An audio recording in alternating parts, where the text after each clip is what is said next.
Greetings, this is the new Pan-African show, and this is your host, Asalork Seifu.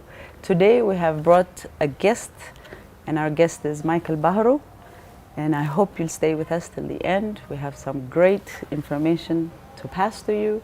Welcome to AfreeQa show. Happy to be here. Thank you. So, Michael Baheru. Now, the reason why we invited him today was because he has started something new. But before we get into that, I would like to talk to him about who Michael Baheru is, and then we'll eventually get into African Artist Peace Initiative. So, with that said, who is Michael Baheru? Well, first of all, thank you for having me here. I'm very happy to be here.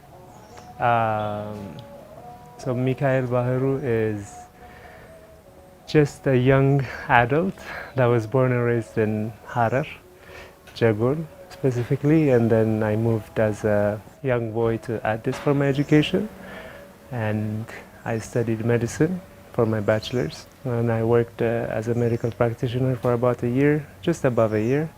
Then I went abroad to Holland to do my master's in international health.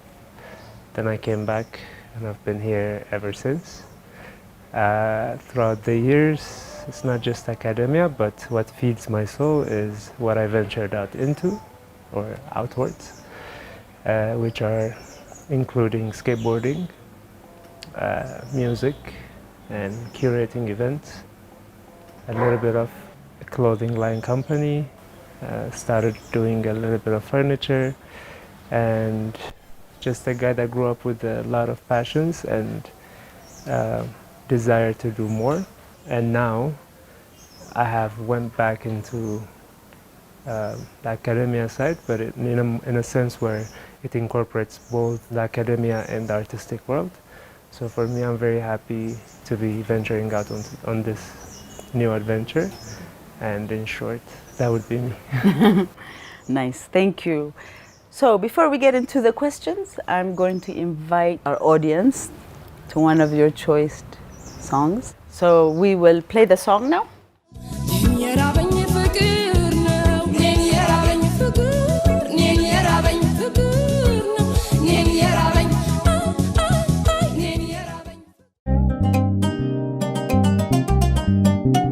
So now we'll get into African Artist Peace Initiative. So, what is AAPI? So African Artist Peace Initiative, as the name implies, started as a peace initiative. It was basically arts for peace movement.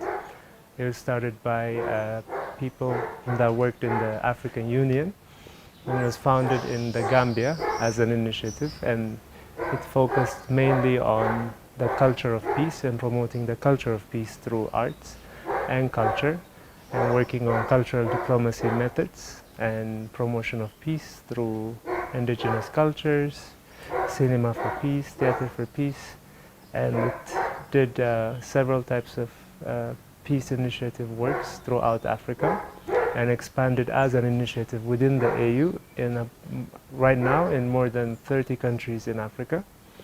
And for the last 5 years, since 2015, annually there were peace conferences being held, peace ambassador training programs, recruitments, and peace reconciliation dialogues, and promotion of indigenous ways of promoting peace or conflict resolution.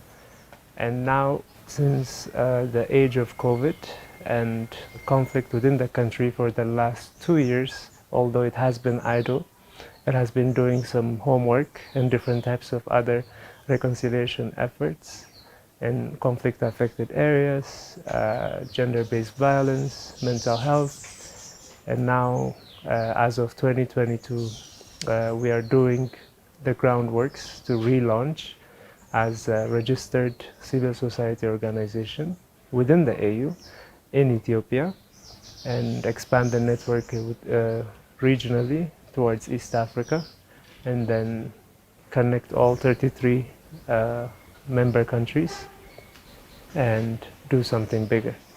So that's what API is, or African Artist Peace Initiative is. But what we do in the name of peace and arts for peace can connect to any subsectors, like agriculture, economics, health for peace. That's what API does. What's arts for peace? What exactly do you mean when you say arts for peace? There's a huge element of peace in arts. If you ask any artist, some artists would say the type of art that they do is their therapy. So in API, we don't define just paintings and music arts. We consider anybody an artist as long as they're the master of their craft. It could be an academician, but as long as they're mastering it, they're an artist to their calling, you know. So some people master a certain craft, whether it's for money or for passion, as a form of therapy, as a form of getting away from the world, as a form of keeping up with the structure of life, discipline, and all of those are peace-seeking behaviors. They are reconciliation and self-assurance, self-confidence that give you inner peace. There is a saying that goes, hurt people. Mm-hmm. And a lot of us through life experience trauma. And people that don't find it within themselves to find healing from that trauma, mostly than few, end up hurting other people or their society in general. So arts is a way of expressing that trauma and experiences in a very creative way, in your own craft, and promoting inner peace for yourself. And then you radiate that peace towards the outer world, and everybody around you becomes happy. So the role of arts in bringing peace. There are very simple cliche examples. It could be a music concert, a football match. Ethiopia is a very good example because we have excellent runners. So when we have the Olympics, all the differences in 80 nations and nationalities for a second just gets forgotten, and we come together for that element of sense of belongingness, you know. That is what technically what we call art is, and art for peace is. So if we nurture that, and if we acknowledge it first, and we inject a few efforts and networkings and workshops to amplify the effect art has in promoting peace and the culture of peace, then we're strong believers that there could be sustainable peace in the world, in Africa. So why is it important to be creative in peace building? I'll begin with the term creative because it means to create. And this is an innovative way of contextualizing what we already know about peace, understanding what we want about peace, and then integrating the two to come up with something that's palatable and relatable to the people that we're preaching peace to, so that they will have a sense of ownership. So we could use examples of indigenous cultures in Ethiopia, such as the Gada system, or in the Gurage there's the Yojoka Kecha conflict resolution mechanisms. So in the work that we do, if we have those knowledges, and presumably if we're doing a peace project in Gurage zone, and we creatively contextualize our project into what is already existing, then it will create a sense of ownership in the community. So it goes through in the metropolitan cities as well. There is an exponentially progressive change in mentality and perceptions in general, especially with the new generation. There's technology, there's everything. So we need to be creative enough into how we can integrate the promotion of peace with the ever so changing ways of the world. So creativity, that's how we see creativity in peace. So now we go to agriculture, but before we go to agriculture, I want to invite a song. We stand for Africa. We stand for Africa.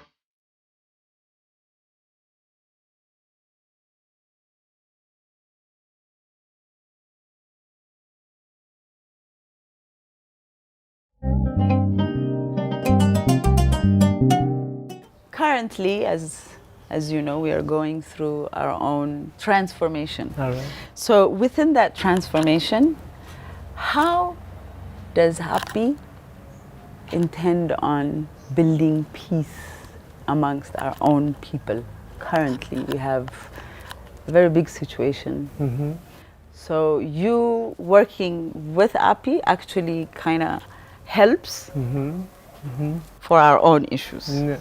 So have you thought of doing anything with our own people currently? Yes, absolutely. It helps that I actually studied medicine, because in medicine, when we face a patient, there's something that we say. Just listen, and the history that you get from the patient is already about 90% of the diagnosis.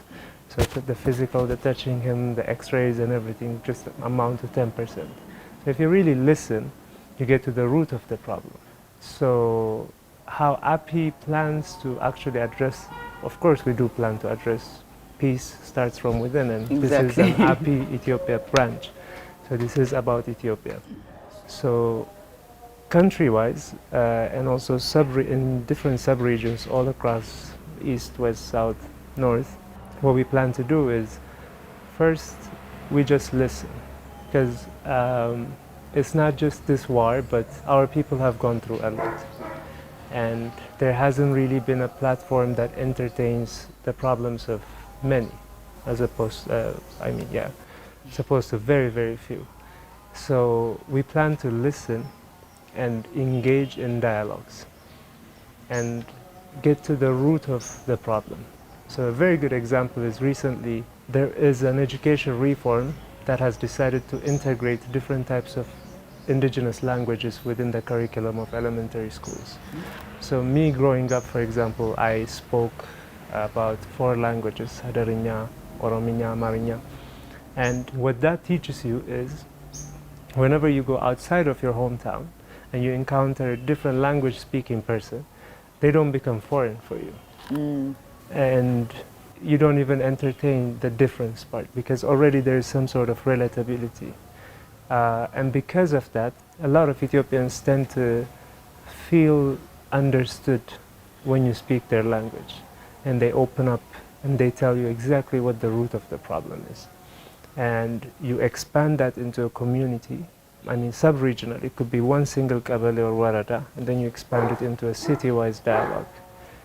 And it's going to be a lot of contradicting stories, but the main thing as API, or as an organization like API, what I believe we can do is, there should never be a right or wrong, or a bigger suffering and a lesser suffering than one other than the other. So what we plan to do is just engage, listen, and take everybody's sorrow and worry and concern into account.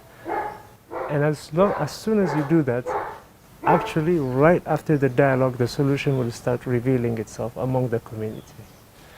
And I think that's the main strategy. And the second one is, we tend to, as humans, we tend to focus on the negatives mostly. There hasn't been enough amplification of the positives. So we can also focus on amplifying the positive effects of peace elsewhere, the positive effects of peace dialogues everywhere, the positive effects of arts for peace everywhere. It could be a simple comment from a community member as to how a certain art show for peace made him feel or her feel. A cultural program, a cultural diplomacy conference made them feel. And we can amplify those voices and use them as an example elsewhere in the region of the country to make that happen. And the third is, who was it that said, it's not just the good deeds of the good people, but also the evil of the bad people, but it's also the silence of the good people, is the right saying, I think. So whoever is considered the good people, whether it's an organization, an NGO, a government body, an individual, we also need to engage in creating peace ambassadors from the arts community, from the governmental, non-governmental community, and engage them in actually doing something on the ground. Work on making sure that there is no resource exhaustion. Everything is harmonized and people know what's going on in the country, and just be the platform for a really big movement towards promoting peace through cultural diplomacy. So now going back to our agriculture sustainability question. How does agriculture sustainability contribute to peace? I'm going to simplify to simple human nature. If you create a need in society, then you can control them. That's how neocolonialism work. I mean, you create a need and those people are in need, but you have the means to those needs. You have the food, the medicine, the everything. So you create an aid system where you can easily control people. But people who have basic needs fulfilled, like medicine, shelter, education, food, all of those fulfilled, and societies where the social class gap has been near eliminated, rarely have needs, I mean basic needs. So they rarely feel the need to go into conflict, you know what I mean? So when you have needs created, you go seeking out an extra land because you don't have rain this time, so you go beyond your way and you go beyond your border, and then that creates conflict and everything. But through sustainable agriculture, I mean, Ethiopia, the majority of Ethiopians are farmers and livestock farmers as well.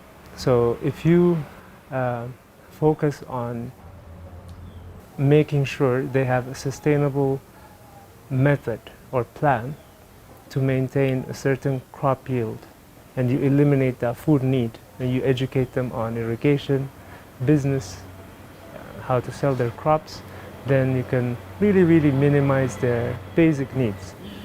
And they will also have a sense of ownership to where they are, and they will never leave, like looking for jobs in Addis as taxi drivers or whatever. And it will also boost the economy, and that way people will find peace. It's as simple as them being happy about their lives, about their agriculture. How is health a peace issue? Now, with health, we're going to also put mental health, so you can actually answer both questions. Absolutely. I mean, health is such a, I mean, the actual WHO definition of health is not just being sick. It's a well-being of your body, your social, emotional lifestyle. In general, every part of it's every part of it. It's a package. And mental health is also a huge part of it. So I'm going to go back to my previous point where I said, hurt people. And this is something that is really overlooked in our society, in every society in the world. There's so much childhood trauma, family trauma, like, you know, work trauma, or even physical trauma that people don't really address. Especially now we have COVID, by the way. Exactly. The locked up situation, the quarantine situations, all those things are stresses in life, and they're unhealthy things. And people don't usually address them. And especially in Ethiopia, when you come to mental health, we have really derogatory terms towards mentally ill people. We have less than par understanding of what mental health is. It is being worked on, but it's still such a huge area that we lack in, you know. There are a lot of awareness campaigns and educations, community educations that are being given, but it's still a huge issue. And that is very simple to understand when that can factor into how you can lose your peace. Right. It starts with inner peace, right? You lose your peace. You're sick and you don't have a good health coverage plan, or, you know, universal health coverage or something like that. And automatically you know that you're going to have to be able to afford to pay for your medical services in order for you to get back to what you consider your normal state or where you should be. And that creates a huge disturbance in the peace. And you'll have non-peaceful citizens that don't believe in the health system, that don't believe in, let's say, a governing body, that don't believe in their community. And this actually expands into the community. So the community cannot even help each other. And the other thing is, what I would actually like to mention here, health is not about treatment. Health is about prevention. So in general, medicine should also be about prevention. When you speak of public health, you speak about prevention of diseases as opposed to treating them. And being an Ethiopian and an African, we already know we have our lifestyle. any peace-loving person would love to be healthy, mentally, emotionally, environmentally, you know, and prevention is better than cure, always. Yeah. And as we know, we're very, very blessed with so many medicinal plants. Our lifestyle, if we take Ethiopia for example, even through ancient religions like the Orthodox, we fast about more than 200 days in a year. And that's already a vegan lifestyle, which is electric food. So we don't really get sick that much. So when there's no health, when there's alcoholism and substance abuse and everything, you lose your mental health. That means you lose a peace and you become a nuisance to yourself and to your society. So health is actually very, very important. Yeah, that it is. But then health and mental health, to me, even though they're both, you know, it's something to do with somebody's health, mental health is deeper. Absolutely. Because, like you said, people don't usually talk about it. And if somebody has a problem, people hide them, or they don't, you know, take them to see somebody, It's to a see a taboo. doctor, or exactly. So I feel like it's even hard to find people that are in that situation, not only for what we're talking about, but for even just trying to help these people. How do you even find these people is one of my questions. Yeah, yeah. Well, so this is the API being a central governing body or a central implementing body. This is one of the perks that I would say we have, because it is an initiative from the African Union and it is a country branch. So we do have a network of organizations, civil society organizations, or it could be hospitals, not just in Ethiopia, but East Africa and throughout Africa. And we can really work on bringing people together, even if it's in Ethiopia. We can approach hospitals, we can approach elderly houses like Macedonia, and we can find those people. And that it's not a task upon us. It's upon us to bring these networks together. Yes. But we do have the resources and the tools to bring people together and find those people and make them connect, not just making those people better or finding them like a better treatment center, but also connecting that mental health with the concept of peace and how important it is for peace. Because there's so many examples that we can use with mentally ill people and how the peace has been disturbed, from neighborhoods to countries. How do you build peace? Through entrepreneurship. So entrepreneurship, I remember I did one project on entrepreneurship, not really a project, but I wrote one document, like a proposal. And so it's such a vast thing. Anybody can be an entrepreneur, right? And when I was doing that proposal, a lot of the people young people that I talked to, were very innovative. They're very tech savvy. So a lot of them were coming to me about tech stuff, like apps, websites, e-shops, and whatever. And interestingly enough, two of them were talking about a peace app. So it's basically like an encyclopedia, but it would have lists of countries, African countries, with dates of where the conflict started, the kind of peace efforts that was made, Wow. the stakeholders or companies that were involved in it, Right. and then the outcome and the current progress. That's lovely. Yeah. So that's why I say entrepreneurship is such a huge thing. The other thing is, so for example, being a business hub, a business incubator, is also being an entrepreneur. So you might not have a business, but you can own many, you can incubate many businesses. You could just inject a little bit of finances in them. So let's say you go to the southern region of Ethiopia, or the east, or wherever, and you just choose little tribes where you've heard like there's internal conflicts, whatever, and you just find out, you do a focus group discussion, and you find a few pockets of entrepreneurs. It could be like weavers, it could be pottery makers, and you don't have to move them to Addis. Where they are, you just inject a little finance and better equipment, and you tell them, you got to make this in 3 months, 6 months. That is a simple way of keeping the youth busy. They forget about their conflicts. Exactly. Yeah. They're at peace. Exactly, they're at peace. And now the they're whole idea. working. That's the whole idea. And then you document that, you promote that, and you increase the capacity, you magnify it. And you increase the size and you scale it up into a national level. And that could be one chapter called Entrepreneurship and Peace. Has AAPI ever done that in other African countries?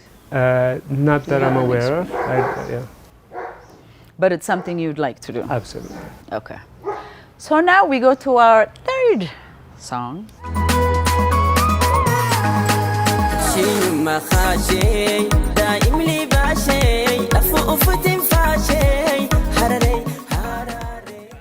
Fun fact, Yeah? I grew up with that kid. Yeah? So the name on here is Ramzi Salah, Yes. Harariye. If he ever sees this interview, hello Ramzi, I'm so proud of you. So my next question is the African Artist Peace Initiative intends to make a unique contribution to peace advocacy and education through the creative art. How do you intend on doing this? When it comes to education, you're talking about basically the next generation. So I'm gonna again go back to my previous point, and language is one big thing. And word has it, if you go to Mali or somewhere in West Africa, you still find tribes of Gambella, because we used to trade through the tropical line and the Nubian line, and something spooky called colonization happened and everybody just stayed where they are. So language is one way of really eliminating a huge part of a perceived difference. I'm not talking about, there's always difference in culture, language, everything, but a difference in humanity. Because that's one thing that makes us the same. Like, we're all human and we have the same needs, we have to eat and everything. We need peace. So through education, what we can promote is we can promote creatively again, in the context of, when I promote the culture of Afar to a Harari kid, it will be in the context of the Harari kid, the way that he would understand it, but without losing the essence of what the actual culture of the Afar is. By the same token, you could do the same for intertribally, but also internationally, like Ghana with Ethiopia, South Africa with Algeria, through and through. And kids are very, intuitive, and they're very open for learning, and they're curious. So there's so many ways that you can inject that knowledge creatively, either whether it's infographics, whether it's through games, just representation in general of all tribes. Somebody showed me the other day the first ever illustration of a baby while it's still in his mother's womb, but the baby was painted black. And in all of my anatomy books, I've never seen that. Wow. Have you? No. Exactly. It sounds so foreign, right? I know. But isn't it weird that? Exactly. So by the same way, you can represent so many elements of a culture and their role in peace. Could be Ashenda, it could be Barti Barti, the Harari culture, could be anything basically. In religious holiday, non-religious holiday, anything. And if you remember, I think some years ago, my sister also wrote a children's book, which is coming to life now, but it's about this young kid that traveled all across Ethiopia and met all the 80-something tribes, and each chapter, it has 80-something chapters, and each chapter is like his experience in one tribe. And his name was Lungo, and she named it after me, actually. That was my childhood name. It meant the tall one. So everywhere he goes, every chapter has like an illustration of that tribe, the language they speak, and a description, but it's a children's story. Yeah. There are some really nice animators and gamers that are making games like Kubat Lekama, which is basically like picking cow dung, but it's a mobile game. But it's a culture all across Ethiopia. So this is what education is, and you teach them happiness. You know, this tribe is not different or unhappy or non-peaceful because they do something different from you or they speak differently from you. Just amplifying the positives and injecting that into the youth is the education part, and the creativity comes into how you communicate that information. When you said that, I remembered of a song. It's not really a song, it's something that fella had actually said. I think I'm going to put that on, and it's about language. We were not even allowed to speak our country's language in schools, and they called the language they called our own languages vernacular. We have to fight for freedom. We have to fight for liberty. We have to fight for justice. We have to fight for happiness. How does AAPI intend to make an innovative contribution to peace education and advocacy in Africa through creative thinking and the creative arts? This goes back to the ever so expanding and progressive and exponentially growing transformation of the world and Africa in general. So this is where innovation comes, because you need to innovate in order for you to be heard. Right. You need to be relatable. You need to be palatable, easy to understand. And you need to go with the ways of the world. If it's right now, it looks technology is taking over. If that's what it takes, then we need to invest in technology and do what we can contextually. I mean, to be able to contextualize the information that we're trying to convey and the promotion of peace through technology. The other innovation is, innovation is such a vast term. The other thing is, what are the population groups that we're thinking of? So if it's in general organizations and, whether governmental or individuals or investors or non-governmental organizations and institutions or schools, then we need to innovate and work what their yearly agenda is or 5-year agenda is. If it's a certain young group of people that we're focusing on, like it could be a youth organization or youth council, then we need to be able to innovate in a way that our messages or our projects are implemented integrally with the realm of that company, with that youth organization. If it's a religious organization, it also has to be innovated. For example, with the religious organization, we could very easily be talking about the positive aspects of, or the cultural diplomacy of religion among societies and how that promotes peace. It could be on holidays or whatever.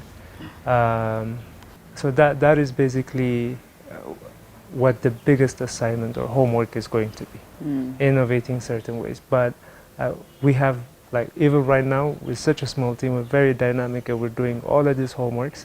But as soon as we get our registration and when we get to hire more people, I'm sure it's going to be a vast network of young people that are going to come up with ideas that help us innovate ways of cultural diplomacy for peace. Do you plan on going into any schools? Yes, we do. A lot of people, arguably these days, would say the only way to sustain world peace is to work on the next generation. Exactly. In order to do that, you have to go into schools. Yeah. And again, comes back to starting from language to integrating different aspects of different cultures and different tribes and countries into people's children's minds. Basically, it all comes down to making them believe that differences are beautiful. Exactly. And not everybody's the same. How does API get their funding? Now, you did say you worked with the AU, Yeah. but when it comes to country-wise, Yeah. how does the Ethiopian government assist you or work with you? Yeah. Do you intend on Yeah. working with them? Yes, absolutely. I mean, in terms of funding or not just funding, but in general, working with either the Ethiopian government or anybody, towards the end of January or early February, depending on the schedule, there's going to be our first training of peace ambassadors, training of trainers actually. So these are going to be peace ambassadors. So one could be you. How do you pick the peace ambassadors? Actually, that's going to be my next question. We just roll out into all the artists that we know, Okay. all the teachers, and whoever is willing to come will come. And they'll be trained about what cultural diplomacy is, what arts for peace is, what cinema for peace is, theater for peace, agriculture for peace, what generally API stands for. And delegates from the other African API branches will also come, ambassadors will also come. So that will be a very great opportunity to bring all stakeholders together, including potential funders, government officials that could help us with paperwork and everything. And all of those will come together and we'll have them in one room. And they will see all the agendas that we are trying to create.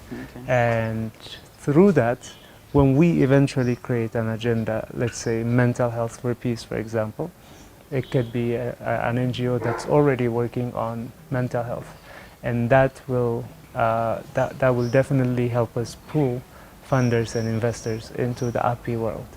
And because we already have a 2-year action plan, and as soon as we get the funding for those 2 years, we're going in line with the Agenda 2063 of the African Union, and silencing the guns campaigns and all of these. So we can plug in all those funders into any of the agendas that we want. Yeah. So API does not plan on becoming a sole organization that does everything. So we might get a bunch of funding that we want to work on, but we might be, working on other things or under capacity. So we also plan on partnering with people, like outsourcing these things, but it will be under the guiding principles of API, but the main thing is that the job is done and people endorse this movement for peace, and the whole of Africa will eventually endorse it as well. So let me invite you to one song. I'm going to take you to Cuba and Kingston. Enjoyed that song? I did. It's one of my favorites. I did. I love the love this video, song. the way they recorded Yeah. Jamaica and Cuba and kind of Side by side. exactly and blended them. So I have 2 more questions for you, and we'll be done. How does API intend to promote long-lasting peace and inculcate the culture of peace and non-violence in the minds of Africans, or in the minds of Africa? We're lucky. You know why? Because we live in the age of information, and there's so many outlets.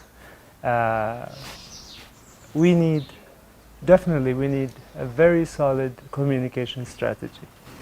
How do we communicate what we're doing, what we stand for? How do we, like from a 30, 60-page company document, how do we trickle it down to one meme? To the very least, or one page, one post on Facebook, and this kind of interview on TV. And also when the job is actually being done, when we're doing the footwork of going to sub-regions of Ethiopia and talking to communities, and when we take those pictures, videos, and when we come here and we have a plenary discussion and we report on the outcomes and we follow up, and how do we communicate the networking that we've built, the organizations that we're partnering with. And I think communicating because I am very confident about the dedication that we had from the team and the commitment that we have from our partners, including the African Union and the Ethiopian government, because ultimately everybody wants peace. After that, I really think communication is a huge part of it. Our attention span in general is getting shorter and shorter and shorter.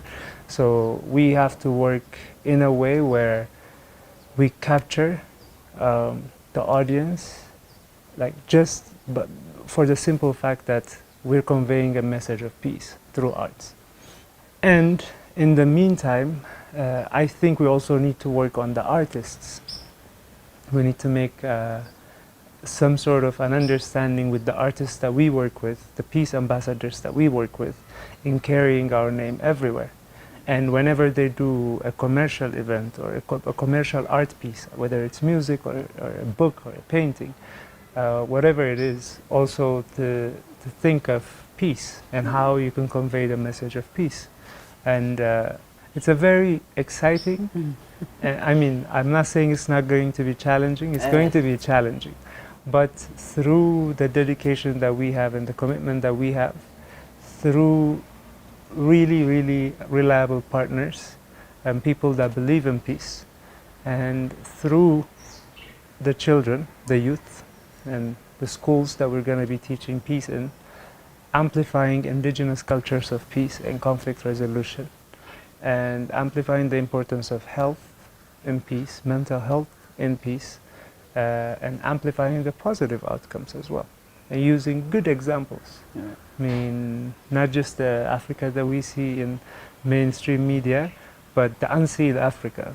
Doesn't have to be buildings and shiny things, but you could go to, you know, there's so much happiness in the rural side. You go, what, 30 kilometers out of Addis and you already can see it, you know. So by amplifying those and documenting properly and conveying that message and showing what we're doing properly to the world, by the same scale that all these commercial things are catching up to, you know, reaching the people, we can also reach the people and expand the network and create as many ambassadors as we can and use our African network. We have more than 30 countries that have API.